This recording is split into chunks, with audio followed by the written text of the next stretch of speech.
everyone has equal access to information.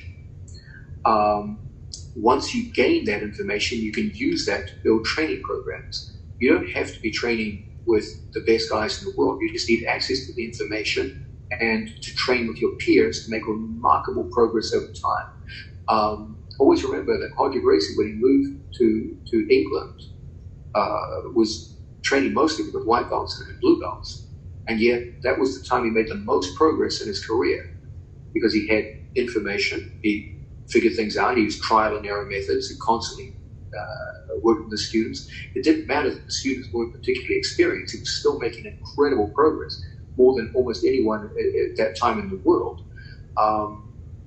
So I'm a big believer that once you make an accurate self-assessment of who you are, what you're good at, what you're not good at, the information is out there, okay?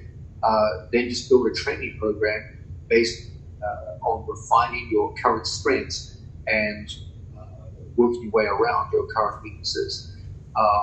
I'm a big believer in positional sparring, so that if you have a current weakness with a certain kind of escape, put yourself in there. Volume of training is the key to success. You got to have knowledge, you got to know what you're doing, and you got to have a high volume of training, exercising that knowledge to turn it into a skill. By focusing on those current weaknesses, you can eventually turn them into strengths. So that we have situations that, as I said earlier in this video, jiu-jitsu was the overall performance of leg locks in jiu-jitsu 10 years ago was terrible, it was a disaster. And yet now it's one of the strongest aspects of the sport. You will be amazed at what time can do once you make a strong assessment of where you currently stand.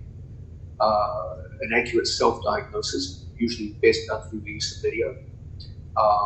The acquisition of knowledge, and you have a greater ability to make use of that now than any other point in human history.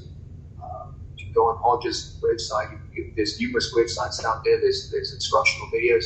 You can just watch match footage of the best athletes in the world.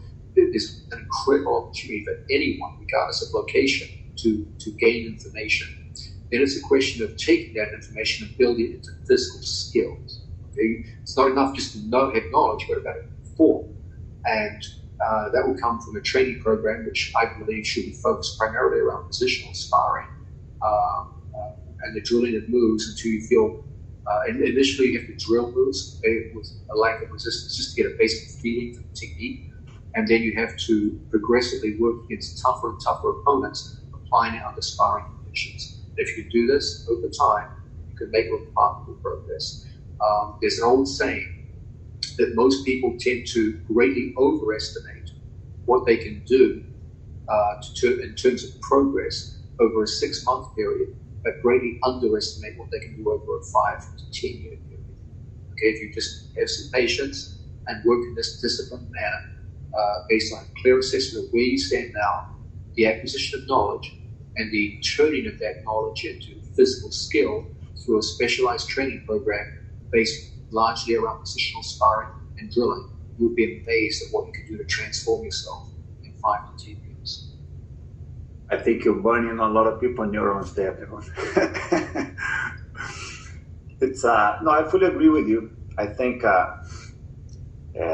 making one note in terms of improving in practice. When you're actually training with someone, of course you need to assess everything. Know exactly what you're doing. But in terms of when you're actually practicing, the best way to improve. There's no doubt that it's to do specific sparring, because I'm not a believer of drilling, and I think I know you, and you just put now itself, you drill to learn the mechanics. Once you learn the mechanics, there's no reason to drill anymore, because it's not like it's different. If you want to drill a throw, for example, stand up, you need to drill 1,000 times. Because you need the timing. You get from drilling, drill. You get a lot of things from drilling on standing up. On the ground game, you don't get anything from drilling, because you need to you practice the move. But the moment the other person is moving, now you're not drilling much. And you need to put resistance to be able to really implement the technique. And when you do the specific sparring, it's the repetition that tells you what you're doing wrong and what you're doing right.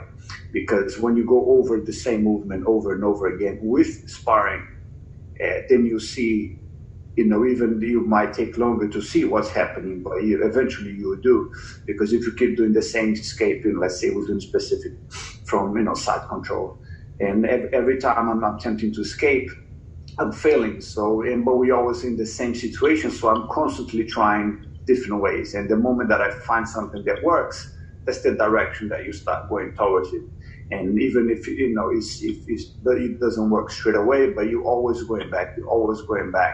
Eventually you start changing things and adapting, and that's how you improve, because you need to spend time at that specific situation. And the only way to spend enough time for you to actually see, your pros and cons is through a specific sparring.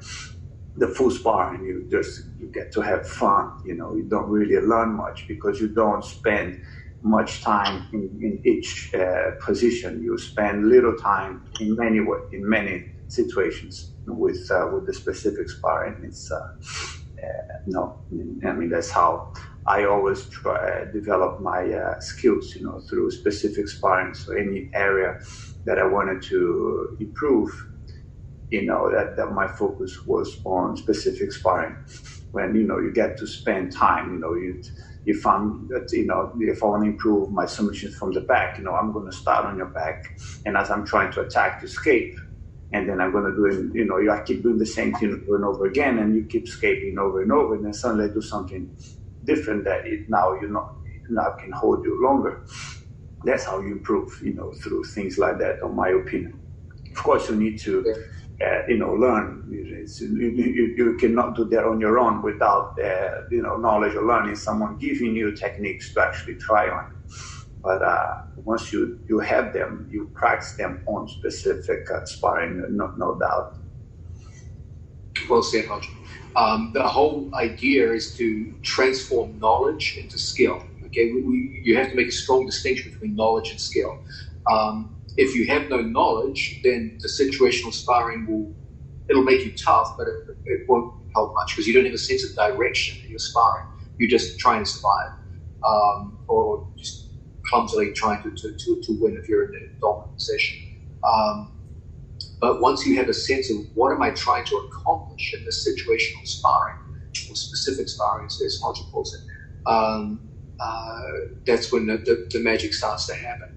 Ultimately, you need to have a high volume of training. And what situational sparring does is it gives you tremendous volume of training in specific areas in a relatively short time frame. So you can get very good very quickly in those specific areas. Then you start patching those areas together, and that's when you start training under feet-to-floor conditions, and suddenly you notice you're significantly better than you were, say, 3 months ago or 6 months ago.